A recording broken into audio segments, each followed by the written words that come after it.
កំណត់ត្រាចំណងស្នេហ៍ទ្វេលោកសរសេរដោយបងឌូតារ៉ាឬក៏ឈ្មោះអង់គ្លេសរបស់គាត់ Gemini អ្នកនរគ្នាសភៅហ្នឹងណាហៅទិញបាននៅហាងលក់សភៅល្បីៗ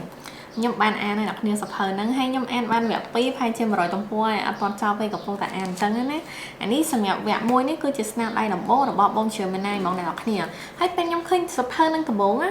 កំណត់ត្រាចំណងស្នេហ៍ទ្វេលោកខ្ញុំគិតថារឿងហ្នឹងគឺជារឿងប្រឡំលោកបរទេសប៉ុន្តែតាមក៏ពិតមែនទេអ្នកគ្នារឿងហ្នឹងគឺជារឿងប្រឡំលោកខ្មែរបែបអភិនិហា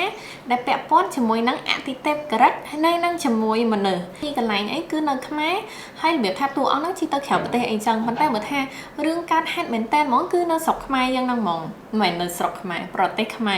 ម្ពុជាអ្វីដែលសំខាន់សភៅហ្នឹងគឺអានបានគ្រប់វ័យដល់ពេលខ្ញុំអានទាំងអស់ទៅគឺខ្ញុំដឹងថាហេតុអីក៏សភៅហ្នឹងអត់មានកំណត់អាយុគឺអត់មានប៉ះពាល់អីទេអ្នកគ្នាគឺអានមកស្រឡាញ់ចប់ទី12អានក៏បានមុនទី12អានក៏បាន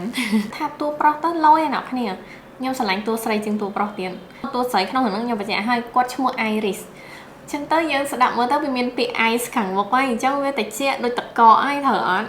ចាគឺថា Iris ហ្នឹងគឺថាមកតំហឹងស្លេណាអ្នកគ្នារបៀបថា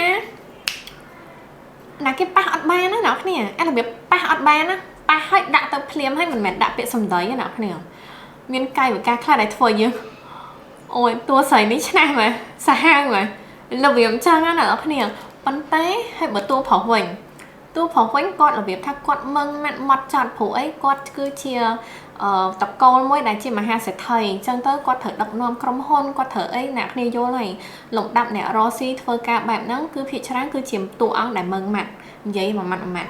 ប៉ុន្តែនៅពេលដែលគេជួបតួស្រីគឺថាខ្លាចជាកូនទន្សាយគឺថាគួរឲ្យស្រឡាញ់មែនតើ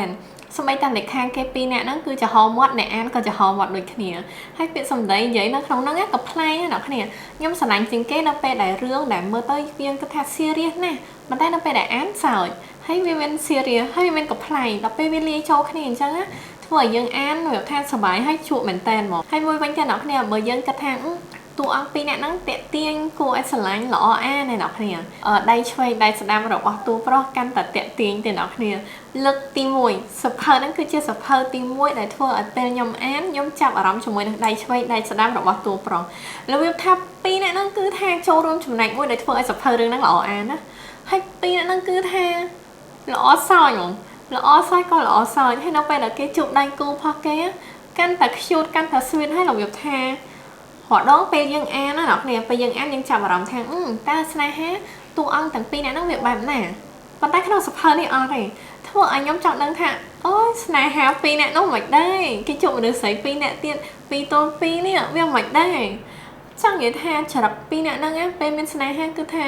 ល្អសើចហើយក៏ប្លែកមែនតើអញ្ចឹងទៅហើយនៅពេលដែលថាមានការងារអី serious អីអញ្ចឹងណាពីរនាក់ហ្នឹងនិយាយគ្នាក៏ធ្វើឲ្យយើងសើចដែរពេលហ្នឹងតំព័ន្ធហ្នឹងគឺថាវា serious ហើយតែគាត់ថាពីរនាក់ហ្នឹងហាមមាត់ឡើងគឺវាធ្វើឲ្យ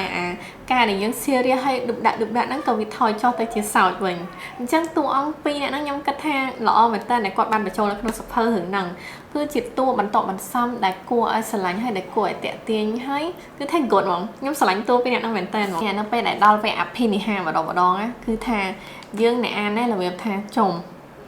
តួហ្នឹងអញ្ចឹងហ៎លយមកធ្វើអញ្ចឹងបានទៀត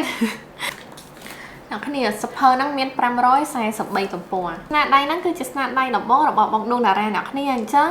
វាមានចំណុចខ្វះខាតខ្លះដូចជាខុសអក្ខរាវិរុទ្ធឬក៏ខ្វះឈ្មោះតួអីចឹងណាប៉ុន្តែយើងអាចអានបានយើងអានយល់វាអត់មានអីខុសឆ្គងដែលធ្វើឲ្យយើងមានអារម្មណ៍ថារអាក់រអួលខ្លាំងពិបាកអានទេវាអត់អញ្ចឹងទេអ្នកគ្នាណាមួយចេះខ្ញុំបានសួរមិត្តភក្តិខ្ញុំអ្នកអានផ្សេងទៀតគាត់ថាគាត់បាន feedback ចំណុចហ្នឹងទៅគាត់ហើយអញ្ចឹងអត់អីទេពេលបោះពុំក្រោយៗគាត់នឹងព្យាយាមកែសម្រួលទៀតសភៅហ្នឹងវារៀងក្រាស់500ទំព័រជាងហ្នឹងដោយសាររឿងហ្នឹងជារឿងបែបអភិនិហាអញ្ចឹងគាត់ត្រូវបញ្យល់រាយរាប់ប្រាប់យើងថាហេតុអីក៏វាកើតឡើងតួហ្នឹងជាអ្នកណាអីជាអ្នកណាអញ្ចឹងទៅវាត្រូវមានរឿងហេតុច្រើនអញ្ចឹងហើយបានសភៅហ្នឹងក្រាស់ប៉ុន្តែបើសួរថាអានលឿនទេអ្នកគ្នាខ្ញុំអានតែ3ថ្ងៃទេសភៅហ្នឹង3ថ្ងៃទៅ4ថ្ងៃហ្នឹងហើយដោយសារពេលហ្នឹងខ្ញុំរៀងរវល់ដែរប៉ុន្តែអានជក់អ្នកគ្នា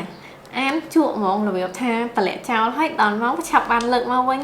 ឆាប់បានលើកមកអានវិញអញ្ចឹងអ្នកគ្នាសម្រាប់ខ្ញុំរឿងហ្នឹងគឺល្អអានហ្នឹងខ្ញុំអាច review និយាយច្រើនពីសាច់រឿងអីបានច្រើនទេដោយសារអីវាខ្ញុំមានអារម្មណ៍ថាចេះកលៈណាក៏ជា plot twist មួយដែលធ្វើឲ្យយើងអ្នកអានរបៀបថា តាមពិតចឹងសោះចឹងខ្ញុំមានអារម្មណ៍ថាមិនសិនជាខ្ញុំប្រាប់អ្នកទាំងអស់គ្នាវាលេខ surprise ឡើងហ្នឹងចឹងណា